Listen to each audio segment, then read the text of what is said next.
Guys welcome back. இன்றைக்கி வந்து டே in my life பார்த்துடலாமா. எனக்கு வந்து திடீர்னு ஒரு ஞான உதயம் வந்துச்சு. இந்த கிரைண்டரை வந்து தேங்காய் துருவுறதுக்கு யூஸ் பண்ணி பார்த்தோம்னா துருவாதான்னு சொல்லிட்டு சரின்னு இன்றைக்கி ட்ரை பண்ணி பார்த்துடலாம். திருவுனேன், ஈஸியாக இருந்தது. ஒரு தேங்காய் ஃபுல்லாக திருவி எடுத்து ஃப்ரிட்ஜில் வச்சாச்சு. அதுக்கப்புறம் நாட்டுக்கோழி குழம்பு சாப்பிட்ணுன்னு ஆசையாக இருந்தது.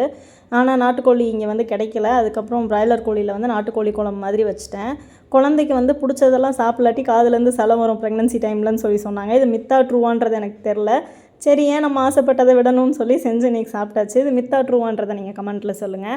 அதுக்கப்புறம் நல்லா தூங்கி எழுந்திரிச்சு ஈவினிங் போல் ஒரு டீ போட்டு குடிச்சிட்டு சிங்க்கை பார்த்தா சிங்க் ஃபுல்லாக பாத்திரம், காலையிலேருந்து வேலை பார்த்தது, சமைச்சது, டீ குடித்தது எல்லாமே.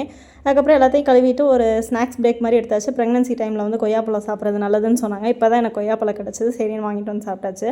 அதுக்கப்புறம் காலையில் எழுந்திரிச்சு ரொம்ப லேசியாக இருக்குன்னு சொல்லிட்டு சின்ன வெங்காயம் உரிக்கிறது, பீட்ரூட் துருவறதெல்லாம் துருவி வச்சிட்டேன். அதுக்கப்புறம் கொள்ளுப்பருப்பு வந்து ஊற வச்சுருந்தேன். வேகவே மாட்டுது இங்கே வாங்குறதெல்லாம். அதுக்கப்புறம் குழம்பெல்லாம் சூடு பண்ணி வச்சுட்டு மருதாணி எல்லாமா ப்ரெக்னெண்ட்டாக வளகாப்பு போட்டப்போ கொண்டு வந்தாங்க. ஆனால் கெட்டு போச்சு, தூக்கி குப்பையில் போட்டேன். பை கைஸ், நாளைக்கு இன்னொரு வீடியோவில் பார்க்கலாம்.